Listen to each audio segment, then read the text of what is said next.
C'est le fondement de mon engagement contre l'Union européenne.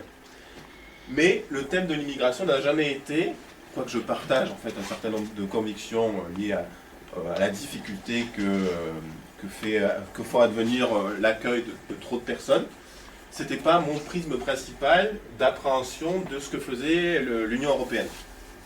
Et donc en fait, quand j'ai proposé ce thème à Régis, je ne savais pas vraiment ce que j'allais trouver. Et vraiment, est-ce que j'allais trouver des choses significatives? Mais vous allez voir, je n'ai pas été déçu par le voyage.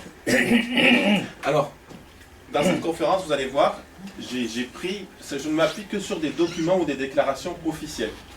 Des déclarations de commissaires européens ou des documents que vous allez pouvoir retrouver sur le site de la Commission européenne, sur Eurostat, etc. Ce sont que des documents officiels.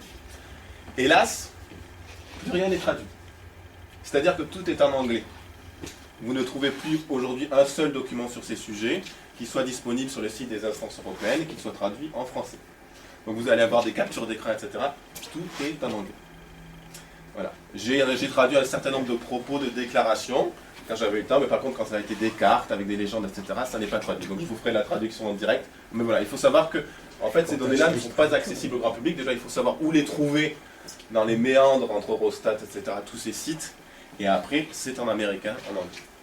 Donc il ne facilite pas la démarche de compréhension. Alors, je vais, dans une première temps, finalement, la question c'est pourquoi l'Union européenne voudrait nous remplacer et est-ce qu'elle le veut? On n'est pas sûr qu'elle le veuille. Et après, pourquoi? Et après, on verra. Alors, là, je vais vous montrer des déclarations de commissaires européens. Ce sont des tweets. Je suis désolé, hein, je vous disais, voilà, c'est un américain. Là, Ylva Johnson, c'est la commissaire européenne chargée de tout ce qui est démographie, migration, etc. D'accord? C'est son rôle. Il faut savoir qu'un commissaire européen, je vous expliquerai un petit peu la structure européenne et l'incidence du droit européen sur le droit national. C'est en fait quelqu'un qui est en mesure de prendre des décisions qui structurent les droits nationaux, c'est-à-dire qui exerce une influence directe. Donc cette dame-là, que dit-elle? On pourrait presque du Mélenchon, ou c'est chez nous des gens qui sont du wokisme. Hein. La migration est normale, la migration est naturelle, les migrations ont toujours existé, les migrations existeront toujours, l'Europe a besoin de l'immigration, nous sommes une société qui devient de plus en plus âgée, nous avons besoin, avec une force de travail qui baisse. Ça, c'est la commissaire européenne qui dit ça. Qu'est-ce qu'elle dit? Nous pouvons simplement nous assurer que les migrations soient sûres et régulières. On se souvient d'un traité qui a signé, un fameux pacte de Marrakech sur les migrations sûres et régulières. En fait, c'est repris là tel quel. Donc on avait raison à l'époque de se mobiliser contre ça, puisqu'en fait c'est aussi un document structurant, même si on nous a dit le contraire. Donc elle dit qu'il faut construire des partenariats avec d'autres pays. On reprend son propos. Cette dame, vous ne l'avez jamais vue en plus. Hein. Non. Personne ne la connaît. Et en fait, ce qu'elle fait, ce qu'elle décide, c'est structurant pour nous et pour notre politique migratoire. Elle redit la migration est normale, la migration est naturelle. Voilà, c'est ce que je vous ai dit. Chaque année, 3 millions de personnes obtiennent un permis de séjour dans l'Union européenne. On verra, on rentrera plus dans le détail tout à l'heure. Près de 24 millions de ressortissants de pays tiers vivent dans l'UE. Et bien d'autres, et bien d'autres encore sont issus de l'immigration et font partie de nous. On est vraiment dans la rhétorique qu'on connaît tous par cœur et qui, je pense, déplaît à beaucoup ici. Voilà, l'immigration, c'est nous, etc. Nous devons garantir une immigration sûre et régulière. Nous travaillons avec nos voisins et nos partenaires. Et ça, c'est la clé. Notre objectif est de passer de la migration irrégulière à la migration régulière. Qu'est-ce que ça veut dire? On va le voir après.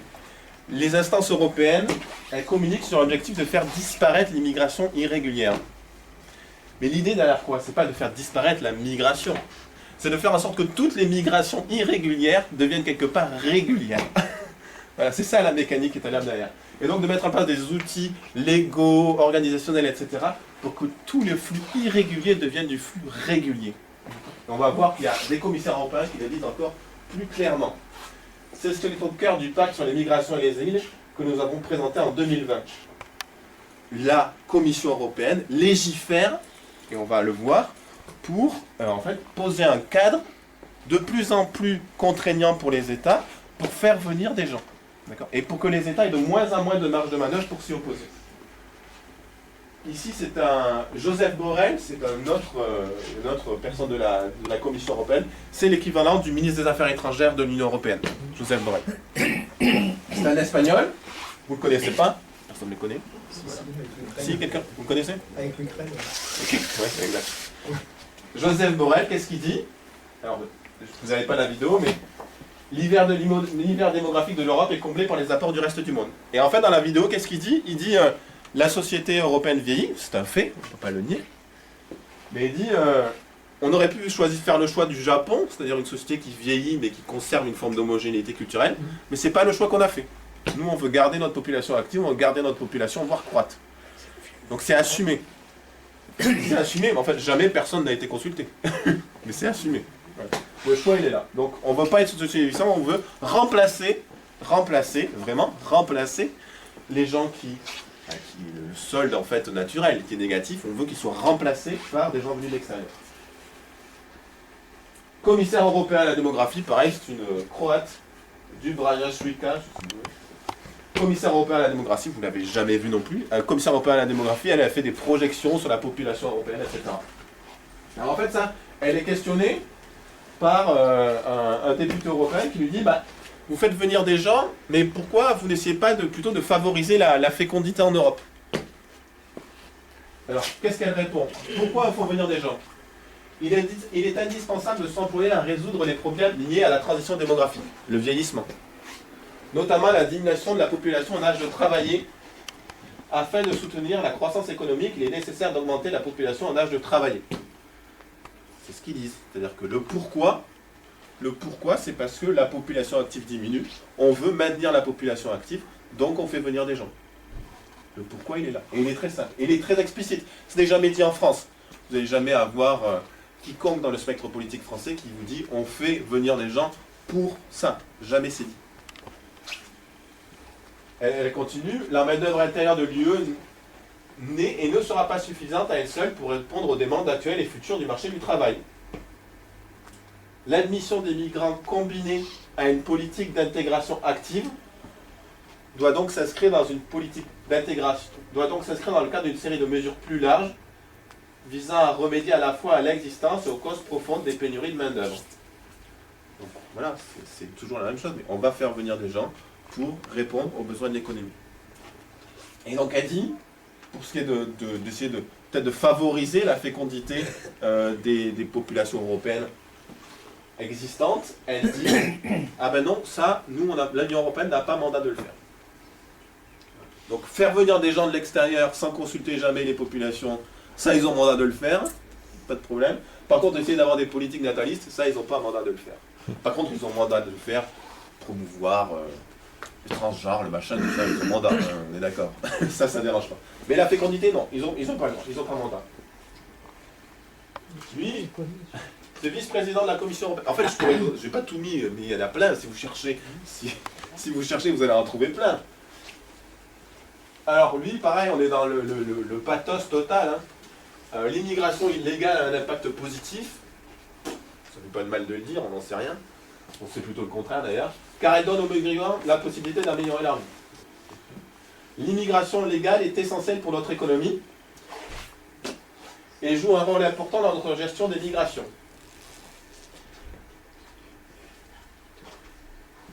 Et voilà, et là c'est cette phrase qui est exceptionnelle. La réduction de la migration irrégulière ouvre la voie à une intensification de la migration régulière. C'est ce que je vous disais. Le projet c'est, on a de la migration irrégulière, on le constate, et bien on veut que la migration irrégulière devienne régulière. Mais jamais il n'est question d'arrêter l'immigration. Et en fait, quand on communique, quand les instances européennes communiquent sur l'arrêt de l'immigration irrégulière, nous, de bonne foi, on entend l'arrêt de l'immigration. C'est ce qu'on entend. Mais c'est pas du tout ce qu'ils disent. C'est pas ce qu'ils veulent dire. Donc ils sont dans un double discours, en fait, qui est clairement assumé. Voilà. Donc ils veulent arrêter l'immigration irrégulière pour favoriser la migration régulière. Impeccable. Et donc, ils sont en train, on va voir un peu plus en détail, de tisser des partenariats avec des pays. On va voir quelle forme ça va prendre. au travers de directives européennes notamment, ils sont en train de tisser des partenariats avec des pays préférentiels pour faire venir des gens. Et donc ils citent ce monsieur, par exemple, la Tunisie, l'Égypte et le Maroc. Donc on va avoir un cadre légal pour faciliter la venue de gens venus de Tunisie, d'Égypte et du Maroc. Donc voilà, donc c'est ça le programme. Le Maroc qui rétablit la frontière sur la population africaine. Là, c'est Ursula von der Leyen, vous la connaissez peut-être quand même, celle-ci. Les autres, totalement inconnus, mais celle-ci peut-être quand même connue. Des langues de crocodile. Oui. Alors, c'est un Américain. Alors, elle est terriblement triste parce qu'il y a un naufrage au large de la Canale. La perte de vie innocente de migrants. Perte de vie, c'est vrai. Et qu'est-ce qu'elle dit? Elle dit, on ne va pas arrêter ça. On doit redoubler d'efforts pour que le pacte sur la migration et l'asile se mette en place. On va voir ce que c'est ce pacte sur la migration et l'asile. C'est la transformation, encore une fois, de la migration irrégulière en migration régulière. Je vous donne un exemple, c'est assez drôle. Le patron de Frontex, Fabrice Légéry, c'était un Français, un haut fonctionnaire français, il était patron de Frontex. Et il a été démis de ses fonctions. Enfin, on lui a demandé de démissionner. Et pourquoi on lui a demandé de démissionner? Ben en fait, parce que ce monsieur, il avait la bêtise de faire authentiquement le garde-frontière. C'est-à-dire, en tout cas, d'essayer. Donc en fait, qu'est-ce qu'il faisait? Il faut savoir qu'en gros, si on regarde, au large de la Turquie, donc il y a la Turquie et Lesbos, qui est une île grecque, il y a 20 km entre les deux. Bon, ce qui se passe, c'est qu'aujourd'hui, les passeurs turcs, on va dire les Turcs, des passeurs, font monter des gens, 40 personnes dans un Zodiac, ils le poussent à la mer avec juste ce qu'il faut connaissance, et ils l'envoient à Lesbos. Parfait, 20 km. Donc avec le petit Zodiac, ça se fait, hein, c'est très facile. Et arrivé à Lesbos, principe de non-refoulement. Principe de non-refoulement, ça veut dire qu'à partir du moment où vous mettez le pied sur le sol européen, on n'a pas le droit de vous renvoyer. Vous avez le droit d'introduire des demandes d'asile, des patatis, des patatas, des méchants. Donc en fait, lui, il dit, bah, moi j'avais d'un côté le principe de non-refoulement, en tant que directeur de Frontex, et de l'autre côté, en théorie, on n'est pas censé franchir les frontières européennes comme ça, sans visa, etc., sans être invité. Donc bah, lui, il a essayé un petit peu, pas beaucoup, un petit peu. Il a essayé quelque part de refouler les gens avant qu'ils arrivent sur le sol européen. Pour ça, il a été dégagé. Parce qu'il a essayé de faire authentiquement le garde-frontière.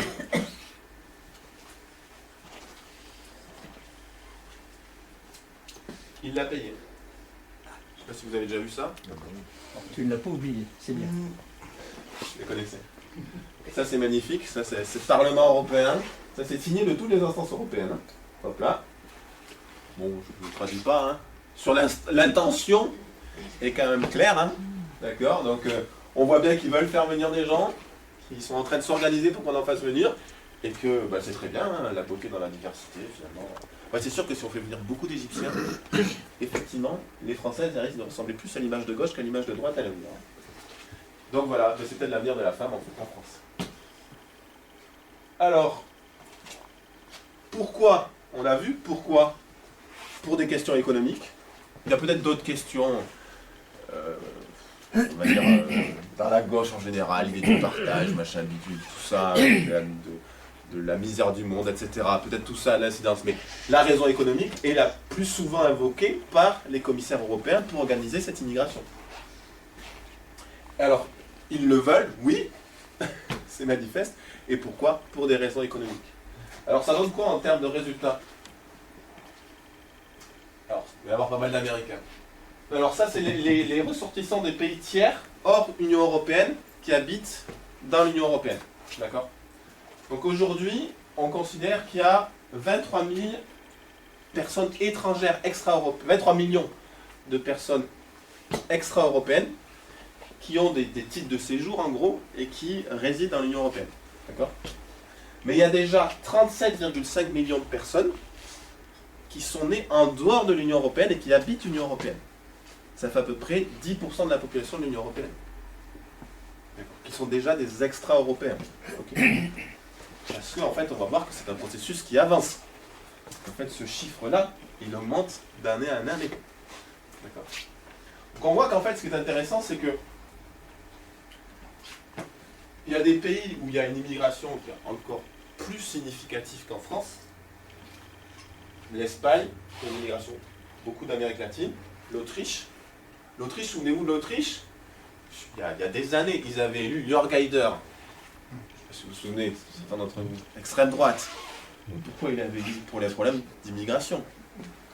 Est-ce qu'il ça a changé quelque chose? Rien. Ils en sont toujours. On va voir à quel point ce que les peuples européens pensent de l'immigration. Alors ça, c'est la croissance, c'est le pourcentage des gens extra-européens par rapport à la population. Donc ils sont sous statut légal par rapport à la population. Donc on voit en fait en France on a 5,52, il y a des pays qui sont plus hauts, l'Allemagne ils sont à 7,35, ils ont quand même 6 millions d'extra-européens. On voit qu'il y a des pays effectivement, la Hongrie, ils sont un peu plus bas, on parlera de l'Hongrie, ils sont à 1,22. Ce qui est intéressant c'est que ce niveau d'extra-européens il augmente chaque année. On en a 700 000 de plus par an. 700 000 de plus par an. Donc ça monte. Ça c'est à quelle vitesse ça monte dans les pays. À quelle vitesse ça monte. On voit qu'il y a des pays, c'est vertigineux. Hein. Portugal, ils sont passés de 3 à 5%. Eux, c'est Nigeria. Normal, ancienne colonie, etc. Angola. Ancienne colonie, etc. L'Espagne, beaucoup l'Amérique du Sud. Lituanie, ils ont une politique, c'est un peu différent, c'est un cas particulier. Et ce qui est intéressant de voir, c'est qu'en fait, on entend qu'il y a des pays qui résistent, etc. Et c'est vrai qu'on va voir que, par exemple, la Hongrie a une politique un peu particulière qui permet d'obtenir certains résultats. Mais on voit que globalement, sur cette proportion, sur cette augmentation de la population étrangère dans les pays de l'Union européenne, finalement, tout le monde est un peu au même régime. C'est-à-dire que tout le monde prend 0,4, il n'y a personne qui est vraiment en baisse. Tout le monde augmente petit à petit à des rythmes un peu différents, mais tout le monde augmente. Il n'y a finalement personne qui arrive à réduire cette population étrangère. Donc là, c'est le premier, c'est ce qu'on appelle, nous, l'immigration légale, en fait, des gens qui viennent s'installer un peu légalement. Après, il y a l'asile. Alors l'asile, en 2021, c'était 630 000 personnes, demandeurs d'asile dans l'Union européenne. 630 000 personnes. C'est 900 000 en 2022. 900 000 demandeurs d'asile. Il y en a à peu près 300 000 qui sont acceptés. C'est-à-dire qu'ils vont au bout de la démarche et c'est validé par les institutions européennes. On va voir ce que deviennent ceux qui ne sont pas validés. De quoi? Ça va être intéressant aussi. Alors on voit en fait, ils vont où les demandeurs d'asile? Bon, ils vont en France, ils vont beaucoup en Allemagne, Grèce, Hongrie, pour des raisons géographiques, évidemment. Là, il y a une route d'immigration qui passe par là, qui passe aussi par les Balkans, donc ce sont des lieux où, effectivement, il y a beaucoup de demandeurs d'asile. Chypre, apparemment. Chypre aussi. Chypre. C'est pas étonnant. Chez vous, Chypre, c'est hallucinant. Stratégique, comme Les statistiques, c'est hallucinant à Chypre. Donc en fait, on voit que par exemple les Hongrois, ils ont quand même beaucoup de mal à par exemple, limiter ça. C'est-à-dire qu'il y a des gens qui rentrent, il y a des gens qui rentrent. Et donc c'est compliqué pour eux, quoi. C'est la Bulgarie. C'est la Bulgarie. Où ça? Pardon? Au milieu, là. En bas, là, c'est à côté de la Grèce, c'est la Bulgarie. Ah, mais entre la Grèce et la Roumanie, là. Ah oui, d'accord, oui. C'est là l'anglais. Oui. Mais j'ai pas le chiffre de l'anglais aussi. Ah, c'est bizarre. Oui, c'est la Bulgarie. Mais c'est pas, enfin, mais c'est pareil. Mais la Bulgarie, ils ne sont pas réputés pour accueillir beaucoup. En fait, on voit que de toute façon, ils ont du mal à limiter le truc. Ça, c'est ce que deviennent les demandeurs, les gens qu'on demande à expulser. Dans les demandeurs d'asile, etc., les entrants irréguliers qu'on demande à expulser. D'accord?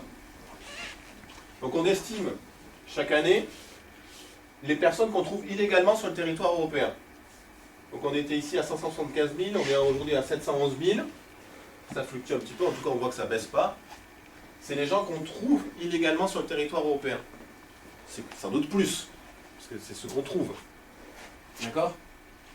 Ça, c'est les gens auxquels on demande de partir. Ici. 349 000, la moitié. On demande de partir à la moitié. D'accord? Déjà, ici ça monte, ici ça descend. Les courbes s'écartent. D'accord? Qu'on n'a pas l'impression qu'on soit vraiment en train de prendre la mesure du problème et décider de durcir ce qu'on fait. Non, visiblement on est de moins en moins décidé à faire quelque chose. Et ici, ce sont les gens qui partent effectivement. Donc on a 76 000 en fait clandestins, c'est ça que ça veut dire, et on arrive à en faire partir 65 000. C'est ça la statistique au niveau européen. Donc ça veut dire qu'en fait, l'impuissance et l'incapacité à faire partir des clandestins, elle n'est pas franco-française. Elle n'est pas franco-française. Elle est partagée par l'ensemble des pays de l'Union européenne. Pourquoi? Et on va le voir, parce qu'ils sont tous dans un carcan. La CEDH, que vous connaissez, la Cour européenne des droits de l'homme, elle est pour tout le monde, la CEDH. Elle emmerde tout le monde. Elle emmerde les Danois, elle emmerde les Hongrois, elle emmerde les Français, elle emmerde tout le monde. La CEDH, elle est partout. Alors, les citoyens trouvés illégalement, le top 3, Syriens, Afghans, Algériens. Syriens. Pour vous donner une idée, sur les 4 dernières années, on a probablement accueilli quelque chose comme 500 000 Syriens. Quelque chose comme peut-être 350 000, 400 000 Afghans. Et c'est déclaratif. Hein? C'est déclaratif. Ils n'ont pas de papier pour prouver. Bon, voilà. L'année dernière, Frontex, elle a identifié, Frontex dont on a vu qu'elle avait assez peu de moyens, Frontex qui a peu de moyens, qui a d'ailleurs, dont qu'on n'encourage pas trop le fonctionnement, on l'a vu avec le limogeage championnat, 300 000 entrées irrégulières, ils ont estimé l'année dernière. 330 000. En un an. 330 000. En un an. Ah non, non. 330 000 entrées irrégulières. 330 000.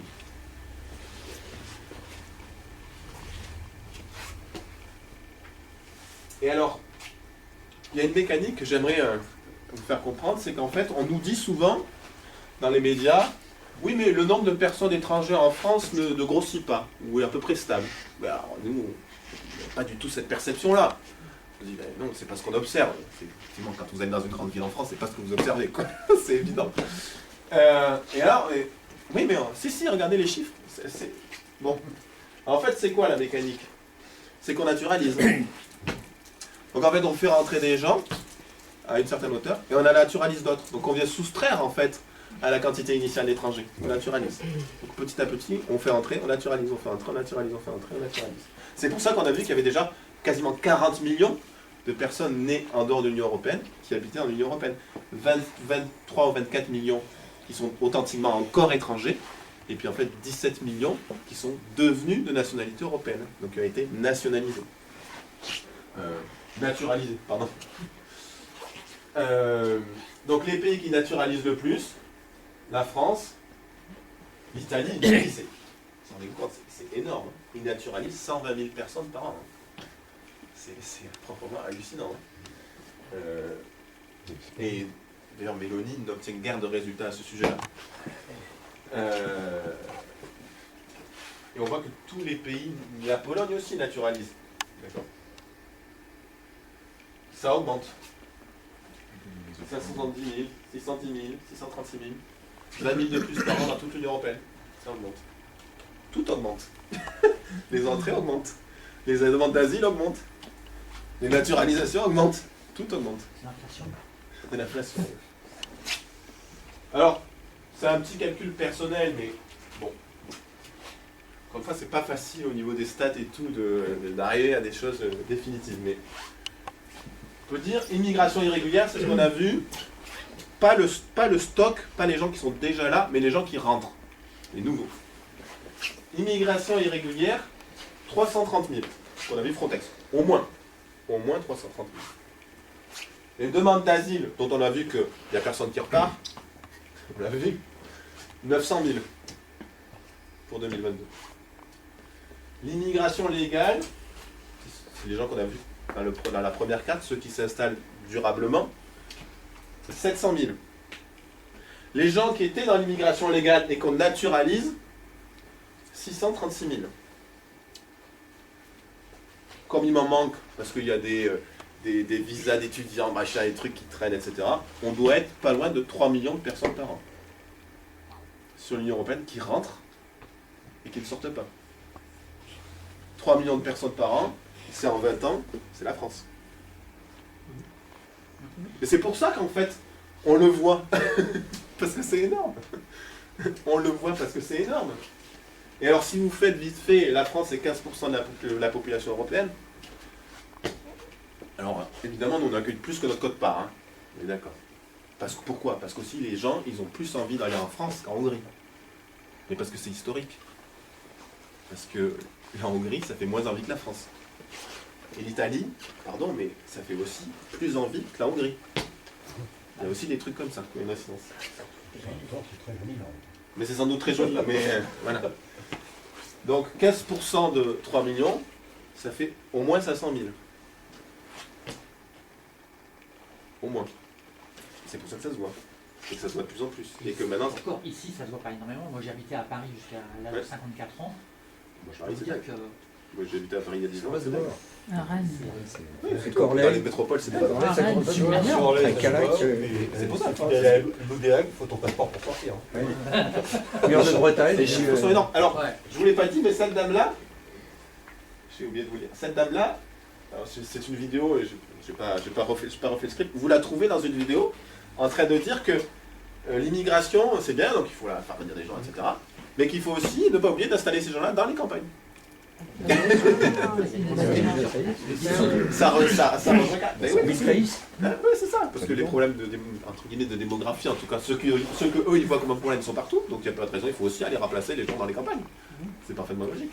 Donc maintenant que les métropoles sont quand même, pour la plupart, un peu chargées, ça déborde. Donc il faut continuer à en mettre ailleurs, quoi. Donc voilà, on en est là. Donc oui, ils le veulent. Ils le veulent pourquoi? Pour des raisons économiques essentiellement, à mon avis. Oui, il faut en sorte que ça se passe. Donc on en est là. Et maintenant, c'est comment il faut en sorte que ça se passe. Parce que nous, souvent quand on est français, on a l'impression qu'on peut nous décider de choses, etc. Mettre un stop, on arrête. Macron qui dit on va. Macron, il avait dit il y a quelques années, enfin, vous croyez Macron, c'est votre problème. Il avait dit on va expulser 100% des clandestins. Je crois qu'on est à 13%, 12%. C'est ridicule. Il dit n'importe quoi. Mais les autres Européennes ne font guère mieux. Alors, ça c'est ce que pensent les Européens de l'immigration. Alors on voit que les commissaires, eux, ils veulent de l'immigration. Et ça c'est, on a eu le culot d'interroger les Européens. C'est rare. Hein. Alors, ils ont arrangé le graphique pour que ça soit pas trop catastrophique. C'est quand même balade, les Européens. Déjà, s'ils avaient mis les deux rouges ensemble, ça aurait une autre gueule. On aurait tout comme ça, en pas positif. C'est-à-dire qu'on aurait en gros 70% de la population européenne qui dit que soit l'immigration est un problème, l'immigration est un problème, donc ça c'est le rouge en bas, donc on part de 60 à 30, on va dire. Et là, le rouge clair, l'immigration est autant un problème qu'une opportunité. Je veux dire, quand vous répondez ce genre de truc, c'est parce que vous êtes poli, quoi. On est dans l'idéologie, là. C'est les gens qui n'osent pas dire ce qu'ils ont dans le cœur, quoi. Voilà, c'est ça que ça veut dire. Qu'on leur dit que c'est une Exactement. Donc ils veulent pas dire c'est négatif, non mais c'est autant un problème que Ça, machin. c'est les LR. Voilà, et alors, donc déjà si on additionne ce rouge clair et celui-là, on est à 70% des gens qui disent que soit c'est négatif, soit c'est quand même pas terrible, quoi. Voilà. Et alors le vert, ça va être positif le vert. Ah ben le vert, ils disent quoi les gens? Ils disent ce n'est ni un problème ni une opportunité. Alors eux ils disent c'est autant un problème qu'une opportunité. Et eux ils disent ce n'est ni un problème ni une opportunité. C'est subtil, hein. Il y a une façon de poser des questions. Moyennant quoi, si vous additionnez aussi le vert, parce qu'on peut pas dire que ce soit des francs supports, quand ils disent que c'est ni un problème ni une opportunité, c'est génial l'immigration. En fait, il reste qui? Il reste des gens qui savent pas.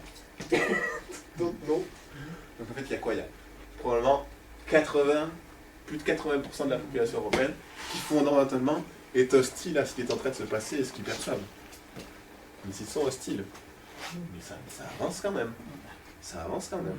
À marche forcée, on y va à marche. Jamais les gens sont consultés. Est-ce que vous savez ce que c'est ça? J'ai trouvé ça. Ça c'est un carcan. Carcan européen. Donc en fait on a l'impression d'être libre, on a l'impression de pouvoir décider. En réalité on a le cou dans un étau de bois, une main dans une menotte. Voilà. C'est un étau. Un truc dans lequel petit à petit on est serré et nos marges de manœuvre diminuent. Je vais vous montrer pourquoi. Pourquoi on décide de moins en moins de choses? Pourquoi on a l'impression de pouvoir délire des gens en leur disant il faut faire ça et finalement jamais rien ne se passe? Les questions migratoires comme d'autres. Et pourquoi nos politiques sont de plus en plus rendus à faire de la grosse caisse et des timbales et il ne se passe rien.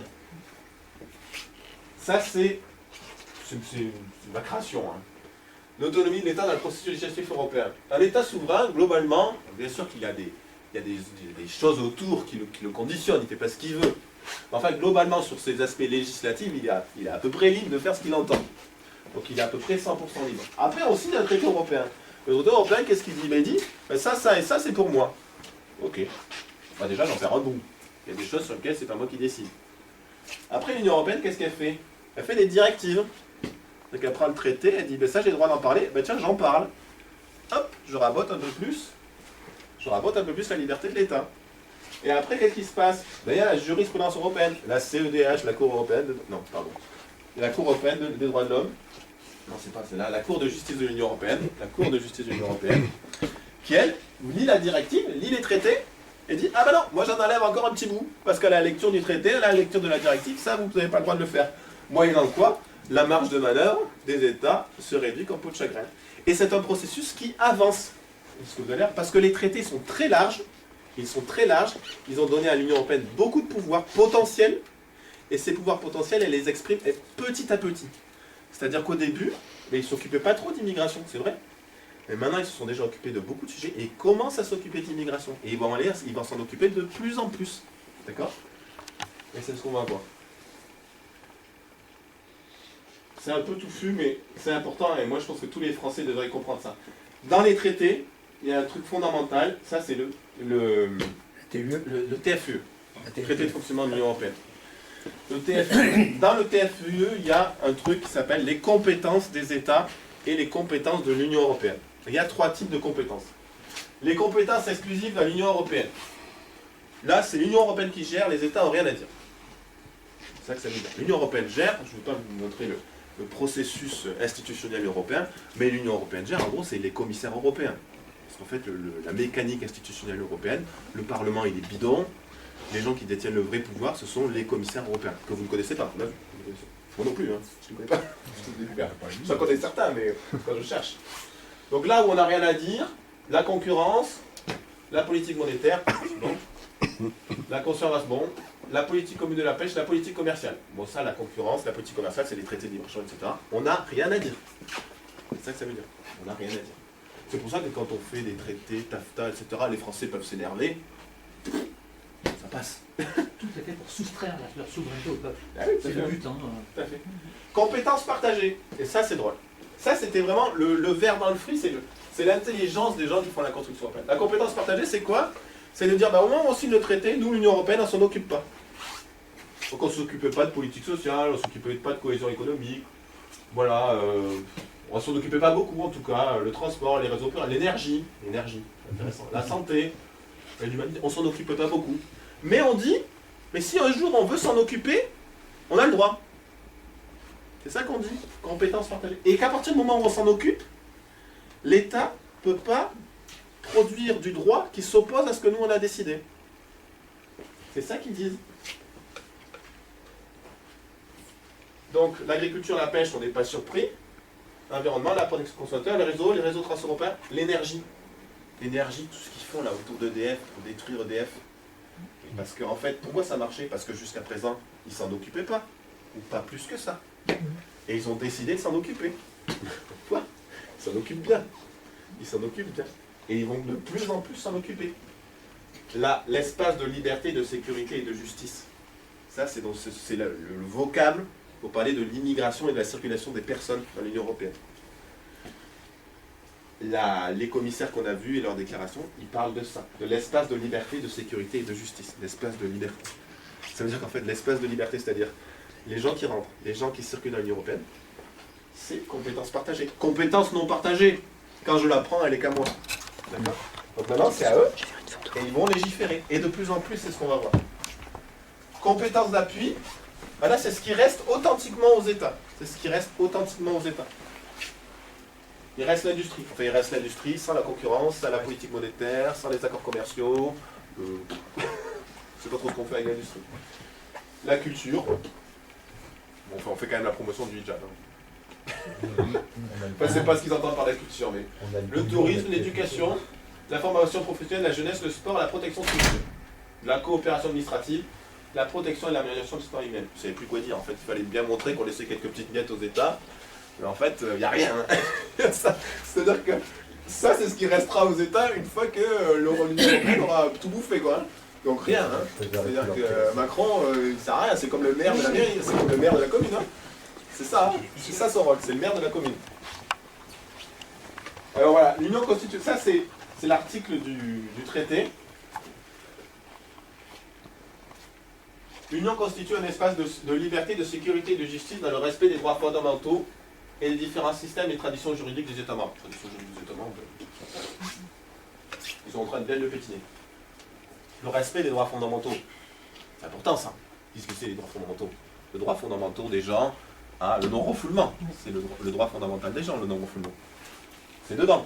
La jurisprudence de l'Union européenne, après la Cour de justice de l'Union européenne, elle prend ça et elle dit mais vous avez refoulé quelqu'un.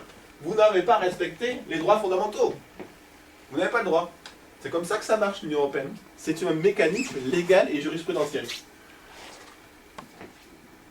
L'absence de contrôle de personnes aux frontières intérieures et développe une politique commune en matière d'asile, d'immigration et de contrôle des frontières extérieures qui est fondée sur la solidarité entre États membres et qui est équitable à l'égard des ressortissants des pays tiers. Donc ça, c'est dans le traité. Je ne sais pas si vous allez en parler, mais aussi l'Europe nous oblige à financer l'immigration de masse.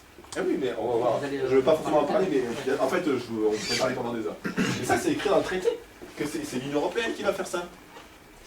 Donc c'est plus les États, c'est l'Union européenne qui va le faire. Par exemple, directive, on pourrait directive, regroupement familial, en France, on se dit, putain, c'est Giscard. C'est vrai, on a été novateur, on a été pionnier. Maintenant, tout le monde y a droit. Directive européenne, traité, niveau de droit en dessous, directive. Directive européenne relative au regroupement familial. Le regroupement familial, c'est dans tous les États de l'Union européenne désormais. Le regroupement, en plus, avec des phrases absolument incroyables. C'est dans le préambule, ça. Le regroupement familial est un moyen nécessaire pour permettre la vie en famille. Okay. Il contribue à la création d'une stabilité socio-culturelle facilitant l'intégration des ressortissants des pays tiers dans les pays membres. C'est-à-dire qu'en gros, il faut faire venir toute la communauté pour qu'elle se sente bien, quoi. Ah oui, c'est sûr. Mais c'est ce qu'on fait. On fait venir toute la communauté, comme ça, elle se sentira bien chez elle. Voilà. Et donc, c'est tout à fait explicite. Article 1er, le but de la présente directive est de fixer les conditions dans lesquelles est exercé le droit au regroupement familial dont disposent les ressortissants des pays tiers légalement sur le territoire des États membres. On va dire quelle est la politique de regroupement familial dans toute l'Europe. C'est ça qu'on va dire au travers de cette directive. Ça, c'est la directive, donc c'est le deuxième niveau, le traité et la directive. Alors là, je vous montre un peu ce qui attend. Ça, c'est des projets de directive. C'est ce qui va arriver. Alors, c'est en américain. Donc là, c'est toujours, en fait, le processus européen, c'est toujours le Parlement qui fait un espèce de rapport, en fait, qui est commandé par la Commission. C'est comme ça que ça se passe. Il fait un rapport qui est presque écrit par la Commission, dans lequel il donne les idées. La Commission dit « Ah, c'est fantastique, on reprend les idées, il faut qu'on s'y truc comme ça. » C'est un peu ridicule, c'est à chaque fois pareil. Donc là, il fait le paquet, le pacte légal pour la migration. Voilà. Je sais pas package, je sais pas vraiment paquet, enfin bref. Donc c'est comment l'Union européenne veut qu'on organise la migration. C'est ça que ça veut dire. Ça c'est le support pour une future directive.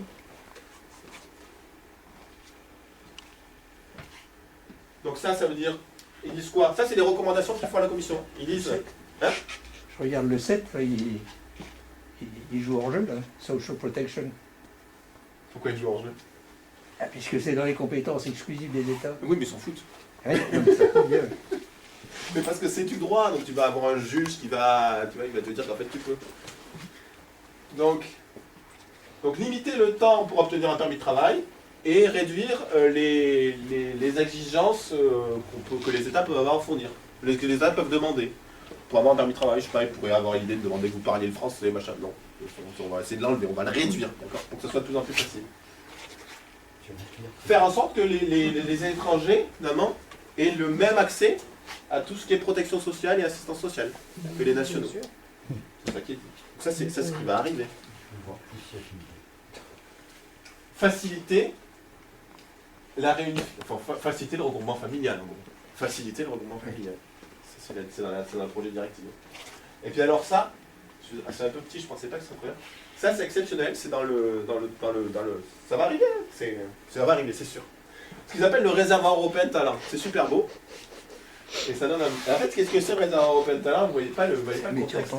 Donc on a vu tout à l'heure qu'ils avaient ciblé des pays qui préféraient. Tunisie, Maroc, Égypte, c'est leur pays préférentiel pour faire venir du monde. Donc en fait, c'est pour l'emploi. En gros, je sais, c'est pour l'emploi. Donc vous allez être en Tunisie ou au Maroc, en Égypte, je sais où. Vous allez mettre votre CV sur un petit portail. CV vrai, faux, bidon, je sais pas, vrai peut-être. Vrai, peut-être une boisson. Vous allez mettre votre CV. Et vous allez avoir de l'autre côté des employeurs en Europe qui vont dire ah ben tiens, lui je le veux.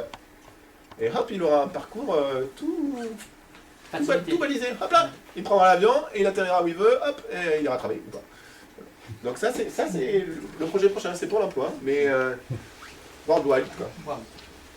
Pour l'emploi. Donc réservoir européen de talent, vous n'en entendrez pas parler, mais c'est comme ça que ça se passe. C'est comme ça que ça va se passer. C'est dans la directive. Et ça, il demande que ça soit, le Parlement européen, il voulait que ça soit mis en place en 2023. C'est peut-être 2024, mais c'est en fait 2044. Hein. Pour l'emploi, pour faire venir des Égyptiens, des Tunisiens, des Marocains. C'est institutionnalisé. Mais alors ça, c'est encore meilleur, parce qu'on se dit ça ne peut pas exister. Quand on réfléchit un peu normalement, on ne conçoit pas le truc. Les droits fondamentaux des migrants irréguliers en Europe. Donc on se dit, mais déjà, le migrant irrégulier, il s'en va. C'est ça le principe. Ben non, on a vu qu'il s'en allait pas. Ben là, non seulement il ne va pas s'en aller, mais on lui accorde des droits fondamentaux. Comme ça, on est bien, quoi. On est bien. Alors, ben, en gros, premièrement, alors ils sont en situation irrégulière, mais on va leur donner un permis de travail. Bon, on commence comme ça. Donc il faut faciliter le fait qu'ils aient un permis de travail, etc., avec qu'ils aient accès aux protections du travail, c'est-à-dire que pourquoi pas, ça veut dire quoi, un migrant irrégulier pourra peut-être traîner un employeur français au prud'homme, c'est ce que ça veut dire. C'est ce que ça veut dire. Alors ça c'est bien, ça va vous plaire je pense. Ils disent quoi? Ils disent il faut financer les gens qui portent soutien aux migrants. C'est ça qu'ils disent. Support Third Party Labor Rights Advocate, c'est-à-dire qu'il faut aider les ONG, vous voulez, NGO, les national institutions, etc. Donc il faut aider les ONG qui portent secours aux migrants irréguliers. C'est la future directive.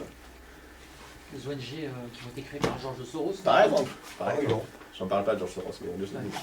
Voilà, mais par exemple, il faut les aider, leur donner du pognon. C'est ça que ça veut dire. C'est déjà le cas. Hein. C'est déjà le cas. Mais là, ça va être dans le droit. C'est dans le droit. Et alors ça c'est vraiment pour casser l'État qui voudrait faire des mauvais esprits. Parce que là, c'est quoi leur souci? C'est de se dire, bon, on dit il faut leur donner un permis de travail aux irréguliers, il y a peut-être des États qui ne vont pas être trop d'accord, on voit que les populations ne sont pas fans, elles ne suivent pas trop. Hein. Donc il faut leur payer des avocats. Ok. Et là, on dit, il y a peut-être des États qui vont faire du mauvais esprit, quoi, qui vont essayer un peu de rechigner. Et bien là, qu'est-ce qu'ils disent? Eh bien, il faut faire en sorte que les services sociaux, en fait, il faut faire en sorte que les services sociaux ne connaissent pas les statuts auxquels ils délivrent, les statuts des gens auxquels ils délivrent des aides. Voilà. C'est-à-dire qu'en fait, vous venez, vous dites bonjour, je veux du pognon, et qu'on vous dise ok, très bien. Voilà. Et qu'on vous demande jamais une carte d'identité, etc. Jamais. C'est-à-dire qu'il faut absolument faire en sorte qu'il n'y ait pas de processus par lesquels on puisse identifier qu'une personne n'a pas droit à une aide sociale. Oui. C'est ça qui est Firewall, c'est protection. C'est comme sur votre ordinateur. C'est ça. Donc il faut qu'il soit protégé de ça. Donc c'est les droits des migrants irréguliers. On en est à inventer. On a vu les traités, c'était écrit dans les traités. On a vu les directives passées, le regroupement fédéral, il y en a plein d'autres. On a vu les directives futures, qui sont quand même intéressantes et prometteuses. Et puis la dernière pierre du truc, c'est la Cour de justice de l'Union Européenne. La CEDH, c'est autre chose, on pourra en parler aussi. Mais... Et donc, en fait, il reste, au bout de la directive, les États, ils ont encore un peu de possibilités de faire des choses. Ils ont un peu. Mais, il y a la Cour de justice de l'Union Européenne qui vient préciser ce qu'ils ont le droit de faire encore un peu plus. L'Autriche ne peut restreindre les allocations familiales des immigrés, estime la Cour de justice européenne. L'Autriche, elle les a les traités, elle dit, ah, moi je peux dire ça. Non, l'Autriche, elle les a les traités, les directives, elle dit, je peux faire ça. La Cour de justice, elle dit, non. Lui, la législation danoise, bon, ils ont acté qu'ils devaient faire du regroupement familial, mais bon, ils aimeraient bien un peu essayer de gruger, quoi. Et alors ils disent, bah, on va faire passer un examen, un test, pour savoir si les gens parlent danois. Ah non, t'as pas le droit. T'as pas le droit. T'as pas le droit de faire ça. C'est sans doute hostile aux droits humains fondamentaux. T'as pas le droit. T'as pas le droit. La Cour de justice de l'Union Européenne facilite le travail des ONG de sauvetage en mer. C'est-à-dire qu'à chaque fois, elles ne sont jamais condamnées, et même elles sont encouragées. Alors, des arrêts de la Cour de justice de l'Union Européenne, il y en a des tonnes, enfin, on la connaît tous, la Cour de justice de l'Union Européenne. Il y en a des tonnes, et elle concerne tous les pays. C'est-à-dire que tous les pays sont condamnés à un moment ou à un autre, parce que tous, ils sont dans ce carcan, ils essaient de trouver des petites astuces, etc. Et elle leur tombe dessus, et leurs possibilités se réduisent. Évidemment, un arrêt s'applique à tout le monde. C'est-à-dire qu'une fois qu'on a attesté qu'on ne pouvait pas exiger un examen de langue pour entrer au Danemark, on ne peut pas l'exiger pour entrer en France non plus. Hein. Pour tout le monde.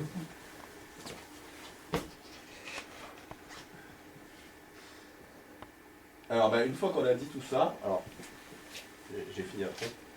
Une fois qu'on a dit tout ça, oui, ils veulent nous remplacer. À mon avis, pour des raisons économiques, il y a peut-être d'autres raisons derrière. Oui, ils veulent. Oui, ils sont en train de le faire. De toute façon, on l'observe, c'est pas surprenant. Oui, ils ont mis la structure légale pour y parvenir. Nous, on est dans un étau. Notre marge de manœuvre se resserre petit à petit. Mais qu'est-ce qu'on fait? Alors on dit on désobéit. On désobéit. Alors déjà, moi j'aime bien, mais on désobéit au traité. Il y a Mélenchon qui dit ça, puis il y en a peut-être d'autres. On désobéit. Déjà, moi je suis français, il y a un truc qui me dérange, c'est que j'ai pas tellement envie d'obéir. C'est-à-dire que ça veut dire qu'en temps normal, j'obéis. En temps normal, j'obéis à la Commission européenne. Moi, je ne connais pas, vous non plus d'ailleurs. Et déjà, j'observe que les Français n'ont pas tellement envie d'obéir à Macron. Par contre, ils obéissent à la Commission européenne. Donc là, il faudrait qu'on désobéisse. Déjà, moi, j'ai pas envie d'obéir, mais admettons qu'on obéisse. La Constitution européenne, la Constitution européenne, vous savez, c'est comme c'est un peu comme la mort, c'est un peu comme l'Ancien Régime. Le processus de mort des États. On dit que la noblesse, pour faire vite, à force d'abandonner ce qui faisait sa source, la source de son pouvoir, le fait de se battre, etc., pour un certain nombre d'administrer leur territoire, etc., mais petit à petit, ils sont devenus des courtisans. En fait, ils ne remplissaient plus leurs obligations initiales, en tout cas leur rôle initial. Il y a des bourgeois qui sont arrivés, et puis une fois qu'on a vu que les nobles ne servaient plus à rien, foutez le camp, vous êtes des parasites, quoi, vous ne servez à rien. Mais en fait, les nobles, ce qu'ils n'ont pas compris, c'est que le roi et les bourgeois, un peu d'une forme d'alliance en tout cas, petit à petit, on leur a piqué leur pouvoir. On les a siphonnés, on les a vidés de ce qu'ils avaient le droit de faire. Et à la fin, c'était des coquilles vides. C'est exactement le même processus avec l'Union européenne. Donc on a des États qui ont beaucoup de pouvoir à la base, on a l'Union européenne qui se donne des droits futurs et qui petit à petit récupère tout. À la fin, les États seront des coquilles vides. Ceci étant, les promoteurs de la Constitution européenne sont très malins parce qu'ils avaient vu, tout ça n'est qu'une construction juridique. C'est-à-dire qu'il n'y a pas d'armée européenne pour l'instant. Ça arrivera peut-être. D'ailleurs, en fait, il y a déjà des directives sur le sujet. En tout cas, ils n'ont pas vraiment de troupes, machin. Bon, ça arrivera peut-être. Mais ce n'est qu'une construction juridique. Et donc, le point de fragilité, c'est qu'effectivement, il y a des gens qui commencent à dire « Ah mais non, moi j'applique pas ça, moi j'applique pas ça, moi j'applique pas ça. » C'est le point de fragilité du truc. Et ils l'ont compris tout de suite. Jurisprudence de la Cour de justice de l'Union européenne. 15 juillet 1964. C'est pas neuf, hein. C'est pas neuf. En gros, c'est quoi le cas, pour vous dire vite fait le cas? Ça n'a rien à voir avec le sujet dont on parle.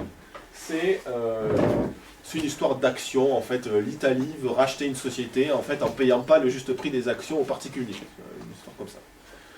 Bon. Et donc, il y a un mec en particulier qui porte plainte devant la Cour de justice européenne en disant c'est une violation des traités, machin. Et l'Italie répond je m'en fous, je le fais quand même.